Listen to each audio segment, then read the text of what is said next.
My name is John Baker. I'm a second year PhD student working in dementia research in Exeter. So we're looking at epilepsy occurring in people that have dementia, particularly to see how big that risk is and what effects it has on the course of their dementing disease. We know that epilepsy exists in about 1% of the population in general, but we think the risk is higher, possibly 10 times higher in those that have dementia. But what we don't know is exactly how common it is or what effects those seizures have. For example, whether those patients experience different problems or whether they get worse more quickly than those that don't. So what we're trying to do is meet with people who've been seen by the memory clinic in Exeter and other clinics around Devon, hear about their problems and how their memory problems have developed,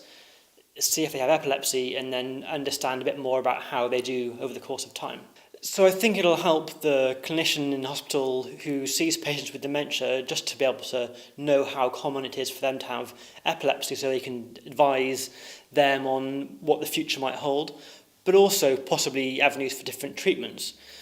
Most people know that at the moment there's no very effective treatments for dementia, but if we find there are some patients who have epilepsy as well and that they get worse more quickly, it would suggest that they might be best placed by having some medication for their epilepsy as well. So it's really important to have PhD training in dementia for a number of reasons, but because people come from different fields, with different areas of experience. My experience before doing my PhD was as a doctor, so I work as a neurologist in the region, and so I've had experience with people who have dementia on a clinical setting, and I now work with people who have other experience either as kind of biologists or other scientists, and we can share that experience together in a way which is helpful for our training but also helps to advance the research in the field. My experience of PhD training in Exeter has really been, I guess, much like most people's, which was I hadn't realised till I got here quite how much there was going on. It's been really exciting to kind of hear other people talking about the work they're doing,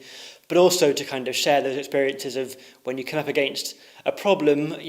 where you can go to get help with it. And there's lots of help available from different points in the university, whether that's help with kind of planning your research or help with overcoming problems from people who've been through things before.